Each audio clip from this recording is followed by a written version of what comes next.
বিসমিল্লাহির রহমানির রহিম। আসসালামু আলাইকুম ওয়ারাহমাতুল্লাহ। তোমার মনের সব আশা পূরণ হবে যদি এই বিশেষ 7টি আমল নিয়মিত করো। প্রিয় ভাই বোন বন্ধুগণ, মানুষের হৃদয় আশায় ভরা। কেউ চায় রিজিকের প্রশস্ততা, কেউ চায় সম্মান ও মর্যাদা, কেউ চায় পারিবারিক শান্তি, কেউ চায় দুশ্চিন্তা থেকে মুক্তি, আবার কেউ চায় আল্লাহর নৈকট্য ও সন্তুষ্টি। কিন্তু অনেকেই প্রশ্ন করে, আমি তো দোয়া করি, চেষ্টা করি, তবুও কেন আমার আশা পূরণ হয় না? এর উত্তর এক কথায় দেওয়া যায় না, কারণ আল্লাহ আশা পূরণ করেন সঠিক পদ্ধতিতে, সঠিক সময়ে এবং সঠিক আমলের মাধ্যমে। ইসলাম আমাদের এমন কিছু বিশেষ আমল শিখিয়েছে যেগুলো নিয়মিত করলে মানুষের আশা শুধু পূরণই হয় না, বরং আল্লাহ এমন কিছু দেন যা সে কল্পনাও করেনি। আজ আমরা জানব এমন 7টি বিশেষ আমল যেগুলো নিয়মিত করলে ইনশাআল্লাহ তোমার মনের গভীর আশাগুলো একে একে পূরণ হতে শুরু করবে। আমল 1, খাঁটি নিয়ত ও আল্লাহর উপর পূর্ণ ভরসা, তাওয়াক্কুল। সব আমলের শুরু নিয়ত দিয়ে। নিয়ত যদি বিশুদ্ধ না হয় তাহলে আমল কেবল অভ্যেসে পরিণত হয়, ইবাদাতে নয়। রাসূল সাল্লাল্লাহু আলাইহি ওয়াসাল্লাম বলেছেন, নিশ্চয়ই সব কাজ নিয়তের উপর নির্ভরশীল। বুখারী, মুসলিম। অনেকেই আমল করে লোক দেখানোর জন্য, শুধু দুনিয়ার লাভের জন্য অথবা হতাশ মন দিয়ে। কিন্তু আল্লাহ চান, হে বান্দা, তুমি চেষ্টা করো, ফলাফলের দায়িত্ব আমার উপর ছেড়ে দাও। তাওয়াক্কুল মানে অলসতা নয়, তাওয়াক্কুল মানে সর্বোচ্চ চেষ্টা, সর্বোচ্চ দোয়া এবং ফলাফলে সন্তুষ্ট থাকা। যে ব্যক্তি আল্লাহর উপর ভরসা করে, আল্লাহ তার জন্য এমন পথ খুলে দেন যেখান থেকে সে ভাবতেও পারেনি। আমল 2, 5 ওয়াক্ত নামাজ সময় মতো ও মনোযোগ সহ আদায়। নামাজ শুধু ফরজ দায়িত্ব নয়, নামাজ হল আল্লাহর সঙ্গে সরাসরি সংযোগ, ডাইরেক্ট কানেকশন। আল্লাহ কোরআনে বলেন, তোমরা ধৈর্য ও নামাজের মাধ্যমে সাহায্য চাও। সূরা বাকারা, আয়াত 45। যে ব্যক্তি নিয়মিত নামাজ পড়ে তার অন্তর ধীরে ধীরে পরিষ্কার হয়, দুশ্চিন্তা কমে, সিদ্ধান্তে বরকত আসে এবং দোয়া কবুল হওয়ার পথ সহজ হয়। বিশেষ করে ফজরের নামাজ, এশার নামাজ, এই 2 নামাজের প্রতি যত্ন নিলে আল্লাহ দিনের ও রাতের বরকত দিয়ে দেন। যার নামাজ ঠিক, তার জীবনের দিক নির্দেশনাও ধীরে ধীরে ঠিক হয়ে যায়। আমল 3, বেশি বেশি ইস্তিগফার করা। মানুষের অনেক আশা অপূর্ণ থাকে গোপন গুনাহের কারণে। গুনাহ শুধু আখিরাত নষ্ট করে না, গুনাহ দুনিয়ার রিজিক, শান্তি ও সফলতার পথও আটকে দেয়। নূহ আলাইহি ওয়াসাল্লাম তার জাতিকে বলেছিলেন, তোমরা তোমাদের রবের কাছে ক্ষমা চাও, তিনি আকাশ থেকে তোমাদের জন্য প্রচুর বৃষ্টি বর্ষণ করবেন, ধন সম্পদ ও সন্তান দ্বারা তোমাদের সাহায্য করবেন। সূরা নূহ, আয়াত 10-12। ইস্তিগফার মানে শুধু আস্তাগফিরুল্লাহ বলা নয়, ইস্তিগফার মানে গুনাহ স্বীকার, অনুশোচনা এবং ছেড়ে দেওয়ার দৃঢ় সিদ্ধান্ত। যে ব্যক্তি নিয়মিত ইস্তিগফার করে তার রিজিক বাড়ে, তার দোয়া দ্রুত কবুল হয়, তার অন্তরে প্রশান্তি নেমে আসে। আমল 4, নিয়মিত দোয়া করা এবং দোয়ায় দৃঢ় থাকা। দোয়া হল মুমিনের সবচেয়ে শক্তিশালী অস্ত্র। রাসূল সাল্লাল্লাহু আলাইহি ওয়াসাল্লাম বলেছেন, দোয়া ইবাদতের মূল, তিরমিজি। কিন্তু অনেকেই দোয়া করে, তাড়াহুড়ো করে, মনোযোগ ছাড়া, আবার দ্রুত হতাশ হয়ে পড়ে। আল্লাহ দোয়া কবুল করেন, কখনো সাথে সাথে, কখনো দেরিতে, কখনো অন্য কোনো কল্যাণ দিয়ে। কখনোই এমন হয় না দোয়া বৃথা যায়। বিশেষ দোয়ার সময়গুলো কাজে লাগাও। তাহাজ্জুদের সময়, আজানের পর, সেজদার মধ্যে, জুমার শেষ সময়। দোয়ায় বলো, হে আল্লাহ, যদি এটা আমার জন্যে ভালো হয় তবে সহজ করে দাও, আর যদি খারাপ হয় তবে আমার মন থেকে দূর করে দাও। আমল 5, হালাল রিজিকের চেষ্টা ও হারাম থেকে বেঁচে থাকা। অনেক দোয়া কবুল হয় না কারণ রিজিক হারাম। রাসূল সাল্লাল্লাহু আলাইহি ওয়াসাল্লাম বলেছেন, হারাম খাদ্যে গড়া দেহ জান্নাতে যাবে না। তাবারানী। যে ব্যক্তি হালাল পথে উপার্জন করে, অন্যের হক নষ্ট করে না, প্রতারণা থেকে বাঁচে, তার দোয়া আকাশে পৌঁছাতে বাধা পায় না। মনে রেখো, অল্প হালাল রিজিক বেশি হারাম রিজিকের চেয়ে উত্তম। হালাল উপার্জনে বরকত থাকে, বরকত থাকলে আশা পূরণ সহজ হয়। আমল 6, বাবা মায়ের খিদমত ও দোয়া অর্জন। অনেক মানুষের জীবনে অজানা এক বাধা থাকে, বাবা মায়ের কষ্ট বা অসন্তুষ্টি। রাসূল সাল্লাল্লাহু আলাইহি ওয়াসাল্লাম বলেছেন, বাবা মায়ের সন্তুষ্টিতে আল্লাহর সন্তুষ্টি। তিরমিজি। যে ব্যক্তি বাবা মায়ের কথা মন দিয়ে শোনে, তাদের কষ্ট দেয় না, তাদের জন্যে দোয়া করে, আল্লাহ তার জীবনের জট খুলে দেন। অনেক সময় একটি বাবা মায়ের দোয়া বছরের পর বছর আটকে থাকা আশা পূরণ করে দেয়। আমল ৭, ধৈর্য, কৃতজ্ঞতা ও আল্লাহর সিদ্ধান্তে সন্তুষ্ট থাকা। শেষ কিন্তু সবচেয়ে গুরুত্বপূর্ণ আমল, ধৈর্য ও কৃতজ্ঞতা। আল্লাহ বলেন, তোমরা কৃতজ্ঞ হলে আমি অবশ্যই তোমাদের আরও দেব। সূরা ইব্রাহিম আয়াত ৭। যে ব্যক্তি কষ্টে ধৈর্য ধরে, সুখে অহংকার করে না, অল্পেও আলহামদুলিল্লাহ বলে, তার জন্যে আল্লাহর দরজা বন্ধ থাকে না। মনে রেখো, আল্লাহ কখনো দেরি করেন না, তিনি মানুষকে প্রস্তুত করেন। প্রিয় বন্ধু, তোমার আশা পূরণ হবে, কিন্তু শর্ত একটাই, তুমি নিয়মিত এই ৭টি আমল ধরে রাখবে, হতাশ হবে না, আল্লাহর উপর বিশ্বাস হারাবে না।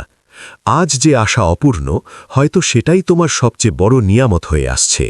আল্লাহর উপর ভরসা রাখো, তোমার পালা আসবেই, ইনশাআল্লাহ। আশা পূরণ দেরি হলে বুঝবে, আল্লাহ তোমাকে ভেতর থেকে তৈরি করছেন। অনেক সময় আমরা হতাশ হয়ে বলি, আমি তো সব আমল করছি, তবুও কেন আমার দোয়া কবুল হচ্ছে না? এই প্রশ্নটি নতুন নয়, সাহাবায়ে কেরামও এমন মুহূর্ত পার করেছেন। কিন্তু আল্লাহর পদ্ধতি সবসময় একরকম নয়। তিনি দোয়া অস্বীকার করেন না, বরং বিলম্বিত করেন, কল্যাণের জন্যে। এই পর্বে আমরা জানব কেন কিছু আশা দেরিতে পূরণ হয়, আমলের সময় কোন ভুলগুলো আমরা করি এবং কিভাবে আমলকে আরও ফলপ্রসূ করা যায়। ১. দোয়া দেরিতে হলে হতাশ হওয়া সবচেয়ে বড় ভুল। রসুল সাল্লাল্লাহু আলাইহি ওয়াসাল্লাম বলেছেন, বান্দার দোয়া কবুল হতে থাকে যতক্ষণ না সে বলে, আমি দোয়া করেছি কিন্তু কবুল হয়নি। মুসলিম। অর্থাৎ দোয়া কবুল না হওয়ার সবচেয়ে বড় কারণ হল হতাশ হয়ে দোয়া ছেড়ে দেওয়া। অনেকেই শুরুতে খুব আগ্রহ নিয়ে আমল করে, তাহাজ্জুদ পড়ে, কান্নাকাটি করে দোয়া করে, নিয়মিত ইস্তেগফার করে, কিন্তু কিছুদিন পর বলে, কিছুই তো বদলাচ্ছে না। মনে রেখো, বীজ বপনের পর গাছ উঠতে সময় লাগে, প্রথমে শিকড় মজবুত হয়, ফল পরে আসে। ২. আল্লাহ আগে তোমার অন্তর ঠিক করেন, তারপর অবস্থা। আল্লাহ শুধু তোমার চাওয়া জিনিস দিতে চান না, তিনি চান তুমি সেটার যোগ্য হও। অনেক সময় যদি আশা পূরণ হয়ে যেত, তুমি অহংকারী হয়ে যেতে, আল্লাহকে ভুলে যেতে, অথবা সেই নিয়ামতই তোমার ক্ষতির কারণ হতো। তাই আল্লাহ আগে ধৈর্য শেখান, আত্মসমর্পণ শেখান, অহংকার ভাঙেন এবং অন্তর নরম করেন। যখন অন্তর ঠিক হয়, তখন বাহ্যিক অবস্থাও বদলায়। ৩. আমল থাকলেও গোপন কিছু বাধা থাকতে পারে। আমরা অনেক সময় বলি, আমি তো নামাজ পড়ি, দোয়া করি, কিন্তু নিজের ভেতরে তাকাই না। নিজেকে প্রশ্ন করো, আমি কি কারো হক নষ্ট করেছি? আমার জিহ্বা কি কাউকে কষ্ট দেয়? আমি কি গোপনে এমন গুনাহ করি যা আমি কাউকে বলি না? আমার অন্তরে কি হিংসা, অহংকার, বিদ্বেষ আছে?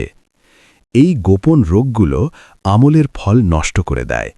এজন্য তওবা, আত্মসমালোচনা এবং হৃদয় পরিষ্কার করা অত্যন্ত জরুরি। ৪. দোয়া কবুল হওয়ার আগে ৫টি লক্ষণ। অনেক সময় দোয়া কবুল হওয়ার আগে আল্লাহ কিছু আলামত দেখান। বাড়ি ১, অন্তরে অদ্ভুত এক প্রশান্তি নেমে আসে। বাড়ি ২, হারাম কাজ থেকে হঠাৎ ঘৃণা জন্মায়। বাড়ি ৩, ইবাদতে আগ্রহ বাড়ে। বাড়ি ৪, দুনিয়ার মোহ ধীরে ধীরে কমে। বাড়ি ৫, অল্পেই আলহামদুলিল্লাহ বলা শেখে। এই পরিবর্তনগুলো যদি নিজের মধ্যে দেখো, তাহলে বুঝবে আল্লাহ কাজ শুরু করে দিয়েছেন। ৫. সব আশা পূরণ হওয়াই কল্যাণ নয়। আমরা যা চাই সবসময় সেটাই আমাদের জন্য ভালো হয় না।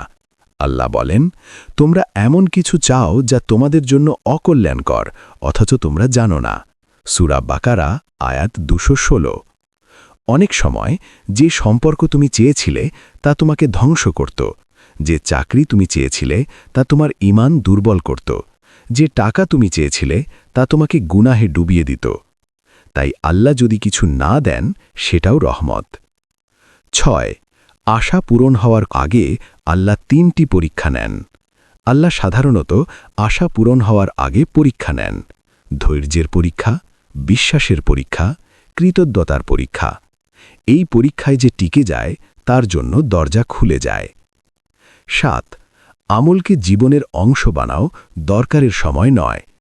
অনেকেই আমল করে বিপদে পড়লে, প্রয়োজন হলে, কষ্ট এলে। কিন্তু কাজ হয়ে গেলে ছেড়ে দেয়। আল্লাহ চান তুমি আমাকে দরকারে নয়, ভালোবাসায় ডাকো। যে ব্যক্তি নিয়মিত আমল ধরে রাখে, ফলাফল নিয়ে অস্থির হয় না, আল্লাহর উপর ভরসা রাখে, তার আশা পূরণ শুধু সময়ের ব্যাপার। যদি এখনও তোমার আশা পূরণ না হয়ে থাকে তাহলে হতাশ হও না। হয়তো তুমি প্রস্তুত হচ্ছ, তুমি পরিশুদ্ধ হচ্ছ, তুমি বড় নিয়ামতের পথে আছো। আল্লাহ কাউকে খালি হাতে ফেরান না। তোমার দায়িত্ব আমল ছাড়বে না, দোয়া থামাবে না, বিশ্বাস হারাবে না। কারণ যখন আল্লাহ দেবেন তখন তা তোমার কল্পনার চেয়েও বড় হবে। যখন আল্লাহ আশা পূরণ করেন তখন সব কিছু একসাথে বদলে যায়। অনেক সময় মানুষ ভাবে হয়তো আমার জন্য কিছুই লেখা নেই, কিন্তু সত্য হল আল্লাহ কাউকে ভুলে যান না, তিনি কেবল সময় নির্ধারণ করেন। এই পর্বে আমরা জানব আশা পূরণের ঠিক আগের মুহূর্তে কি ঘটে, কিভাবে আল্লাহ বান্দাকে চমকে দেন এবং কেন শেষ ধাপটাই সবচেয়ে কঠিন। ১. আশা পূরণের ঠিক আগে মানুষ সবচেয়ে বেশি ভেঙে পড়ে। এটা আল্লাহর এক অদ্ভুত সুন্নাহ। যখন বান্দা ভাবে এবার আর পারব না, ঠিক তখনই আল্লাহ বলেন, এখনই সময়। ইউসুফ আলাইহিস সালামের দিকে তাকাও। কুয়ায় ফেলা, দাসত্ব, কারাগার, সব শেষ ধাপে পৌঁছে এক মুহূর্তে তিনি মিশরের অর্থমন্ত্রী। মনে রেখো, শেষ ধাপটাই সবচেয়ে কঠিন হয়। ২. একটি সত্য ঘটনা, দোয়া, ধৈর্য ও হঠাৎ আল্লাহর সাহায্য। একজন মানুষ বহু বছর চাকরির জন্য চেষ্টা করছিল, নামাজ ছাড়েনি, হারাম পথে যায়নি। মানুষ বলতো, এত ইবাদত করে লাভ কি? একদিন সে বলল, হে আল্লাহ, তুমি জানো আমি হালাল ছাড়া কিছু চাই না। কিছুদিন পর একটি জায়গা থেকে ফোন এলো, যেখানে সে কখনো আবেদনই করেনি। বেতন, পরিবেশ, সম্মান সবকিছু তার দোয়ার চেয়েও ভালো। সে বলেছিল, আমি তখন বুঝলাম আল্লাহ দেরি করছিলেন না, যে ভুলে গিয়েছিলেন। ৩. আল্লাহ যখন দেন তখন কল্পনার সীমা ছাড়িয়ে দেন। মানুষ যা চায় তা সীমিত, আল্লাহ যা দেন তা বরকতপূর্ণ। আল্লাহ বলেন, আমি ধারণার বাইরে থেকে রিজিক দান করি। সূরা তালাক, আয়াত ৩। তুমি হয়তো চাও একটি চাকরি, একটি সমাধান, একটি সম্পর্ক, কিন্তু আল্লাহ দেন শান্তি, সম্মান, স্থায়িত্ব এবং ঈমানের শক্তি। এগুলো একসাথে না থাকলে একটি আশা পূরণও অর্থহীন। ৪. আশা পূরণের পর যে বিষয়টি ভুলে যেও না। অনেকেই আশা পূরণ হলে আমল কমিয়ে দেয়, দোয়া ভুলে যায়, অহংকারে পড়ে। এটাই সবচেয়ে ভয়ঙ্কর সময়। আল্লাহ চান যে আমাকে কষ্টে ডেকেছ, সুখেও যেন আমাকে ভুলে না যাও। আশা পূরণ হলে বেশি বেশি শুকর আদায় করো, অন্যদের সাহায্য করো, নিজের পরিবর্তন ধরে রাখো। ৫. যদি এখনও কিছু না পাও তাহলে এই ৫টি কথা মনে রেখো। ১. তুমি একা নও। ২. আল্লাহ দেখছেন। ৩. প্রতিটি দোয়া নথিভুক্ত হচ্ছে। ৪. প্রতিটি অশ্রু মূল্যবান। ৫. সময় শেষ হয়নি। যদি আল্লাহ চান ১ সেকেন্ডেই সব বদলে দিতে পারেন। সবচেয়ে বড় আশা আল্লাহ নিজেই। সবচেয়ে বড় ভুল হয় আমরা আল্লাহকে মাধ্যম বানাই, কিন্তু লক্ষ্য বানাই দুনিয়াকে। সফলতা, রিজিক, সম্মান এসব ফুরিয়ে যাবে, কিন্তু আল্লাহর সন্তুষ্টি, আল্লাহর নৈকট্য, আল্লাহর ভালোবাসা, এগুলো পেলে সব পাওয়া হয়ে যায়। বন্ধুগণ, এই ৭টি আমল, খাঁটি নিয়ত ও তাওয়াক্কুল, সময়মতো নামাজ, নিয়মিত ইস্তিগফার, দৃঢ় দোয়া, হালাল রিজিক, বাবা মায়ের দোয়া, ধৈর্য ও কৃতজ্ঞতা, এগুলো যদি জীবনের অংশ বানাও, আল্লাহ তোমার জীবনের গল্প বদলে দেবেন। মূল কথা, যদি আজও কষ্ট থাকেই, তাহলে বুঝবে আল্লাহ এখনও তোমার গল্প লিখছেন। শেষ অধ্যায়টা এখনও আসেনি। ধৈর্য ধরো, বিশ্বাস রাখো, আমল ছাড়ো না। তোমার আশা পূরণ হবেই ইনশাআল্লাহ। হে আল্লাহ, আমাদের আমল কম, কিন্তু আপনার রহমত অসীম। আমাদের ধরে রাখুন যেদিন আমরা নিজেকেই ধরে রাখতে পারি না। আমাদের শেষটুকু সুন্দর করে দিন। আমিন। ইয়া রাব্বাল আলামিন। এই পর্যন্ত ভিডিওটি দেখার জন্য আপনাকে অসংখ্য ধন্যবাদ।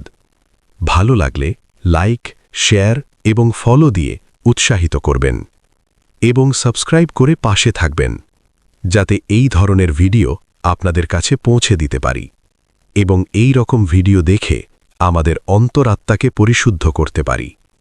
আসসালামু আলাইকুম ওয়া রাহমাতুল্লাহি ওয়া বারাকাতুহু।